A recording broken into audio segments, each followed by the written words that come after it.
Hello my dear students, सुबह के 7 बजे है। So good morning to all and I am sorry क्योंकि मैंने 2-3 दिन से लेक्चर्स नहीं डाले थे। I am quite busy.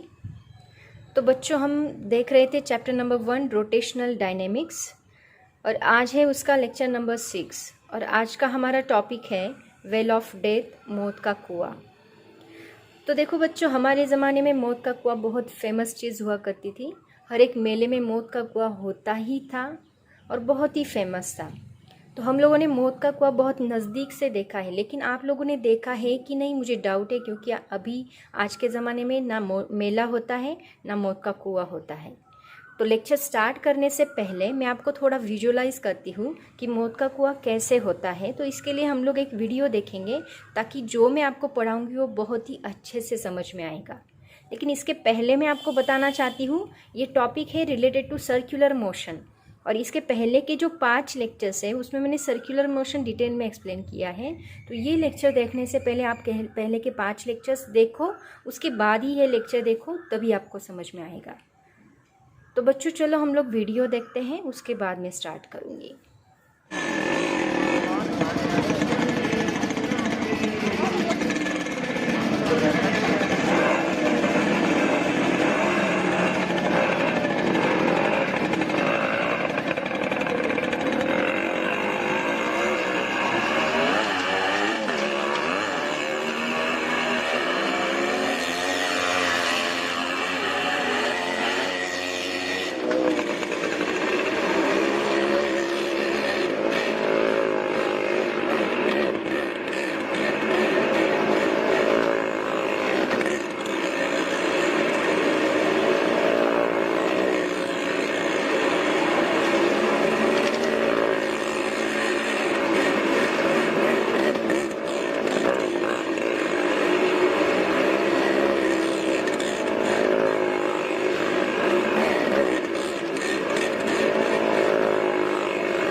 तो बच्चों, आपने वीडियो में क्या देखा? देखो, एक सिलिंड्रिकल शेप की बॉडी है, एक सिलिंड्रिकल शेप का कुआं है जिसमें कुछ बाइकर्स है और कुछ कार्स है जो कि बहुत ही ज़्यादा स्पीड में गाड़ी चला रहे। स्पीड कैसा था? बहुत ही ज़्यादा।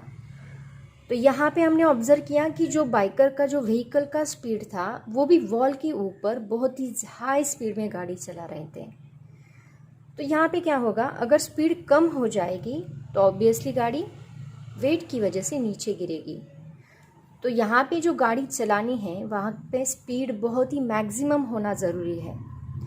तो यहाँ पे हम लोग एग्जैक्टली देखने क्या वाले हैं, क्या स्टडी करने वाले हैं, वो मैं आपको बताती हूँ कि जो मौत का कुआं है उसमें जो बाइकर गाड़ी चलाता है, कंसिडर करते हैं ये मौत का कुआं सिलिंड्रिकल शेप का है और जिसमें जो बाइकर गाड़ी चलाता है उसका स्पीड कितना होना ज़रूरी है, मतलब मिनिमम कितनी स्पीड पे वो गाड़ी चला सकता है, ताकि उससे कम स्पीड होगी तो बाइकर गिर जाएगा। तो मिनिमम कितना कम स्पीड होना चाहिए उसका, मतलब कितने स्पीड पे वो सेफ हो सकता है मिनिमम, वो हमें निकालना है।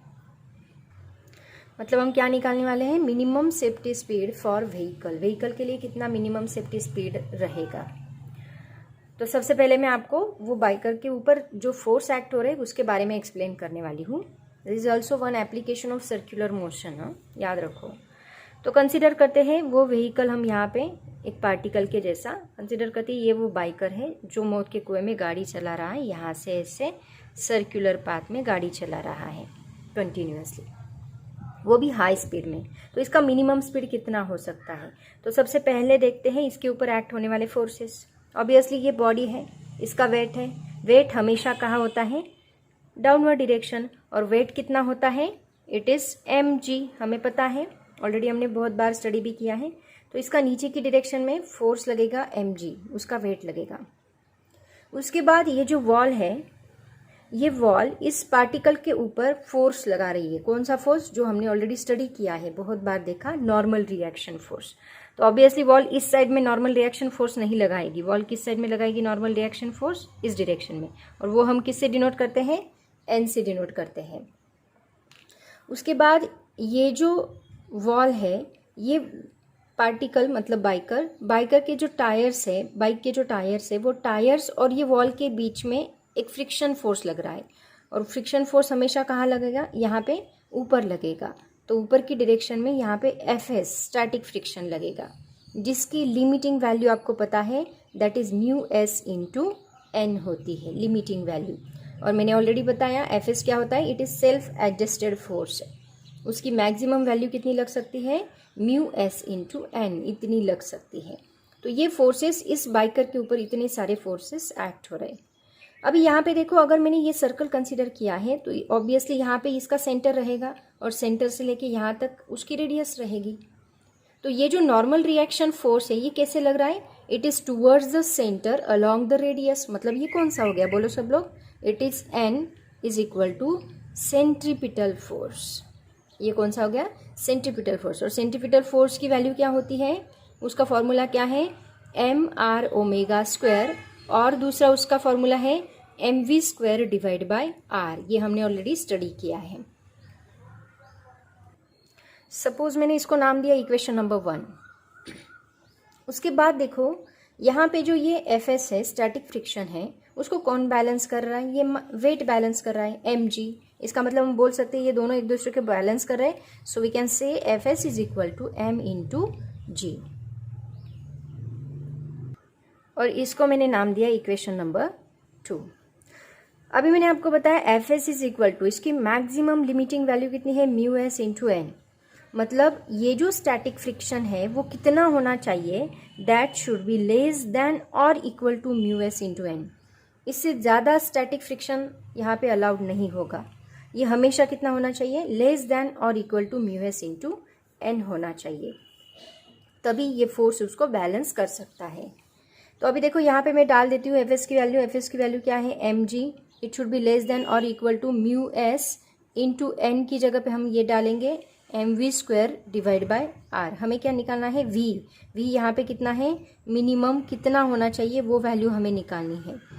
तो यहाँ पे वी मिनिमम डालेंगे हम लोग, m we square divide by r mu. यहाँ से एम एम गया तो हमें मिलेगा जी इज़ लेस देन और equal to mu into v square divide by are. हमें वी निकालना है तो बाकी सभी टर्म्स को इधर शिफ्ट कर दो, तो हमें मिलेगा G are divide by mu is less than और इक्वल टू वी स्क्वायर। इसका मतलब हम बोल सकते हैं वी स्क्वायर में इस साइड लेती हूँ तो साइन भी चेंज होगा, ग्रेटर देन और equal to g are divide by mu. और ये अगर स्क्वायर मैंने निकाल दिया तो इधर स्क्वायर रूट लेना पड़ेगा, तो वी मिनिमम हमें कितना मिलेगा, ग्रेटर देन और equal to under root g are divide by mu. मतलब देखो, अगर वो बाइकर का स्पीड ये वैल्यू से कम हुआ तो बाइकर डेफिनेटली नीचे गिरेगा। तो इसका स्पीड मिनिमम इतना ही होना चाहिए, इससे कम नहीं होना चाहिए। तो बाइकर का स्पीड हमेशा ये वैल्यू से ग्रेटर देन और इक्वल टू होना चाहिए, तभी बाइकर ठीक से गाड़ी चला सकता है, तभी नीचे वो नहीं गिरेगा। तो ये इसकी मिनिमम वैल्यू, और वही उसी को हम लोग बोलते हैं minimum safety speed for vehicle in मौत का कुआं in well of death. So hope so आपको ये टॉपिक समझ में आया होगा। उसके बाद हमारा नेक्स्ट एप्लीकेशन है कॉनिकल पेंडुलम। देखो, आप लोगों ने सिंपल पेंडुलम स्टडी किया है, अब मैं आपको कॉनिकल पेंडुलम के बारे में बताने वाली हूँ। तो एक वीडियो के ज़रिए समझते हैं, उससे आपको अच्छे से क्लियर होगा। लेकिन उसके पहले मैं आपको बताती हूँ यहाँ पे होता क्या है। देखो, एक बॉब होता है जो स्ट्रिंग को टाई किया होता है। ये बॉब है, स्ट्रिंग को टाई किया है, और ये इसको हम ऐसी मोशन देंगे तो बॉब ऐसे रोटेट करेगा और वो स्ट्रिंग जो है वो भी ऐसे रोटेट करेगी। तो हमें ऐसे ऑब्जर्व होगा कि ये जो सिंपल पेंडुलम है वो उसको ऐसी मोशन देने के बाद वो हॉरिजॉन्टल सर्कल डिस्क्राइब करेगी, और जो कोन है वो जो स्ट्रिंग है वो एक कोन डिस्क्राइब करेगा। मतलब बॉब हॉरिजॉन्टल सर्कल डिस्क्राइब करेगी और स्ट्रिंग कोन डिस्क्राइब करेगी। तो इस तरह से हमें कोन दिखाई देगा, इसीलिए हम लोग इसको बोलते हैं कॉनिकल पेंडुलम। तो देखते हैं वीडियो।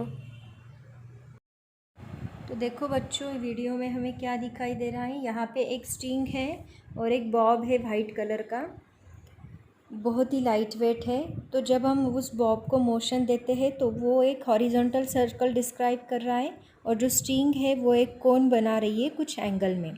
तो उस बॉब के ऊपर हमें कुछ फोर्सेस दिखाई दे रहे हैं। एक फोर्स जो है वो डाउनवर्ड डायरेक्शन में ग्रीन कलर का, उसको हम लोग वेट बोलते हैं। आपको पता है वेट हमेशा डाउनवर्ड डायरेक्शन में होता है। और जो टेंशन है वो टूवर्ड्स द सपोर्ट एक्ट हो रहा है रेड कलर का। और एक्सेलरेशन दिखाया है येलो कलर में, जो कि सेंट्रीपिटल एक्सेलरेशन है, जो सर्कल के सेंटर की ओर towards the centre and along the radius होता है, उसी को हम लोग सेंट्रीपिटल एक्सेलरेशन बोलते हैं। तो यहाँ पे स्ट्रिंग की वजह से कोन और बॉब की वजह से सर्कल बन रहा है, इसलिए इसको बोलते हैं कॉनिकल पेंडुलम। तो देखो जो वीडियो में स्टडी किया वो थोड़ा डायग्रामेटिकली स्टडी करते हैं। यहाँ पे ये बॉब ऐसे सर्कल बना रहा है हॉरिजॉन्टल, और स्ट्रिंग ऐसे कोन बना रही है। तो यहाँ पे ये कंसीडर करते हैं एंगल थीटा। तो ये बॉब के ऊपर ये स्ट्रिंग की वजह से टेंशन अप्लाई हो रहा है टूवर्ड्स द सपोर्ट। टेंशन हमेशा कहाँ होता है? टूवर्ड्स द सपोर्ट, याद रखो। तो यहाँ पे ये टेंशन अप्लाई हो रहा है टूवर्ड्स द सपोर्ट। ये उस सर्कल का सेंटर है। तो इस बॉब के ऊपर कौन से फोर्सेस एक्ट हो रहे हैं? देखो, एक फोर्स तो ये T0 tension towards the support, और दूसरा जो कि हमेशा एक्ट होता है, सब लोग बोलेंगे this is weight, that is mg। Okay, तो अभी देखो ये T0 अगर हम रिजल्टेंट वेक्टर कंसीडर करें तो यहाँ पे उसके दो कंपोनेंट बनेंगे। ये एक कंपोनेंट वर्टिकल और ये दूसरा कंपोनेंट हॉरिजॉन्टल। ये एंगल थीटा है तो ये एंगल भी कितना होगा? थीटा होगा। ये कंपोनेंट क्या होगा? यहाँ पे थीटा की साइड में कौन सा कंपोनेंट होता है हमेशा? T0 cos theta. और ये कौन सा कंपोनेंट बनेगा? T0 sine theta. और अगर मैं इसको यहाँ तक खींचूँ तो ये बन जाएगी इस सर्कल की रेडियस। ये जो है ये सर्कल की रेडियस बनेगी, जो कि इसका हॉरिजॉन्टल कंपोनेंट है। और ये जो स्ट्रिंग है उसकी लेंथ हम लोग L कंसीडर करते हैं। तो इतने टाइप के फोर्सेस इसके ऊपर एक्ट हो रहे हैं। तो ठीक से फिगर को ऑब्जर्व करो और देखो हमें क्या क्या दिखाई दे रहा है। इससे बहुत सारे कंक्लूजन्स निकलेंगे, लेकिन उसके पहले बता दूं कि इसमें हम क्या निकालने वाले हैं। एग्जाम में बहुत बार सबसे ज़्यादा क्वेश्चन कॉनिकल पेंडुलम के टाइम पीरियड पे पूछे जाते हैं कि इसका टाइम पीरियड क्या है। तो हम लोग उसका फॉर्मूला अभी डिराइव करने जा रहे हैं, टाइम पीरियड का फॉर्मूला। तो देखो इसमें डायग्राम में मैं आपको बताती हूँ। ये जो इसका हॉरिजॉन्टल कंपोनेंट है ये कहाँ पे एक्ट हो रहा है? It is towards the centre and along the radius. मतलब ये कौन सा फोर्स हो गया? So T0 sine theta it is equal to centripetal force. तो सेंट्रीपिटल फोर्स का फॉर्मूला सबको पता है, that is mr omega square या फिर mv स्क्वायर बाय r। और दूसरा ये जो कंपोनेंट है T0 कॉस थीटा, उसको कौन बैलेंस करा है? mg। मतलब हम बोल सकते हैं T0 cos theta is equal to mg। अगर ये दोनों को मैं डिवाइड करूँ तो मुझे क्या मिलेगा? देखो, T0 sine theta divide by T0 cos theta is equal to mr omega square divide by mg। तो यहाँ mm कैंसल, T0 कैंसल, और यहाँ पे हमें मिलेगा sine theta divide by cos theta is equal to r omega square divide by g। अगर यहाँ पे हम ओमेगा निकाल ले तो ओमेगा का यूज़ करके हम लोग टाइम पीरियड का फॉर्मूला यूज़ करके t निकाल सकते हैं। मतलब t इज इक्वल टू क्या होता है? 2 पाई बाय ओमेगा। तो हम ओमेगा की वैल्यू यहाँ से डिराइव कर सकते हैं। तो देखो ओमेगा स्क्वायर हमें क्या मिलेगा? Omega square is equal to G को इधर शिफ्ट किया तो उधर मल्टीप्लाई होगा G sine theta divide by R, इस साइड जाके डिवाइड होगा आर कॉस थीटा। और ओमेगा स्क्वायर है मतलब हमें ओमेगा चाहिए, तो हमें मिलेगा under root ji sine theta divide by R cos theta.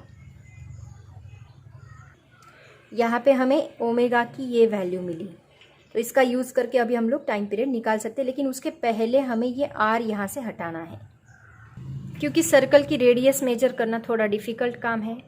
तो जो हमें पता है, जो इजीली हम लोग मेजर कर सकते हैं, उसके फॉर्म में हम लोग टाइम पीरियड निकाल सकते हैं। तो आर को हटा के हम लोग इस लेंथ के फॉर्म में ये फार्मूला डिराइव करेंगे, जी और एल के फॉर्म में और थीटा के फॉर्म में फार्मूला डिराइव करेंगे। देखते हैं कैसे।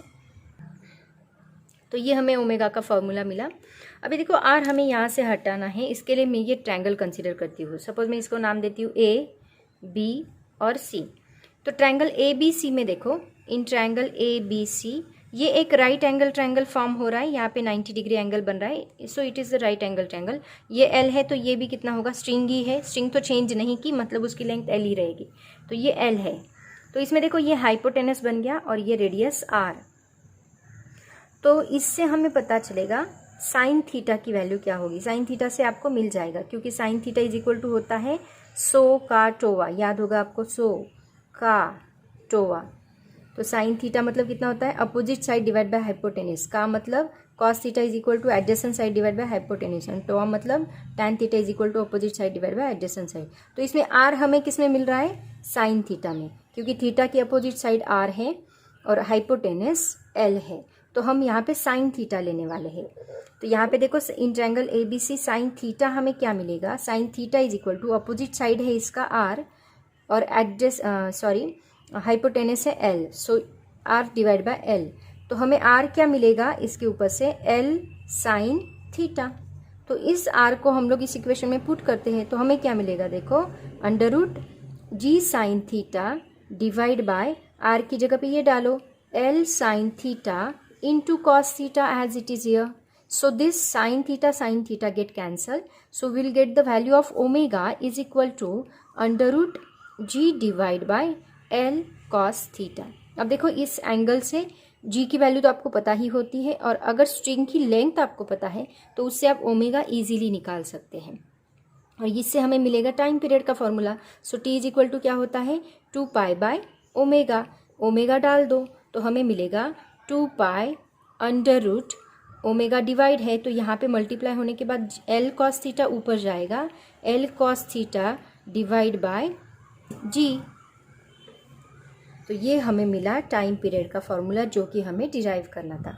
t is equal to 2 pi under root L cos theta divide by G. So it's very simple actually.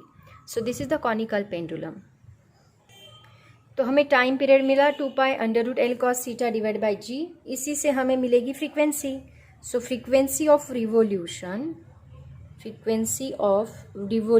क्या होती है, एन, जो हम डिनोट करते हैं N is equal to number of oscillations in 1 second, मतलब 1/t।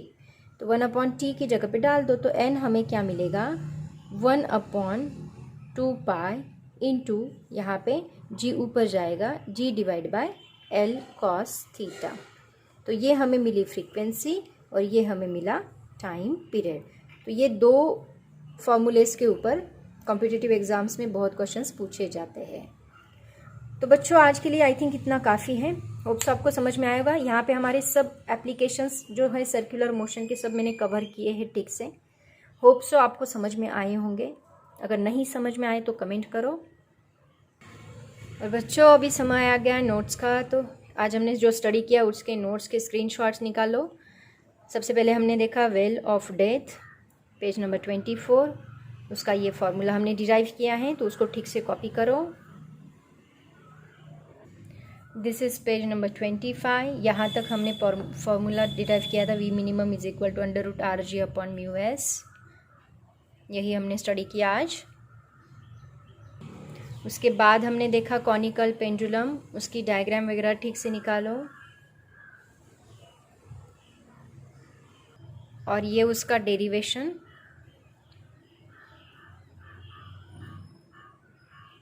और ये formula of time period and frequency of revolution.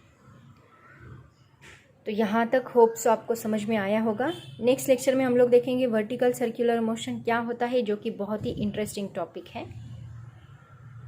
तो बच्चों आज के लिए इतना काफ़ी है। Thank you so much and bye bye.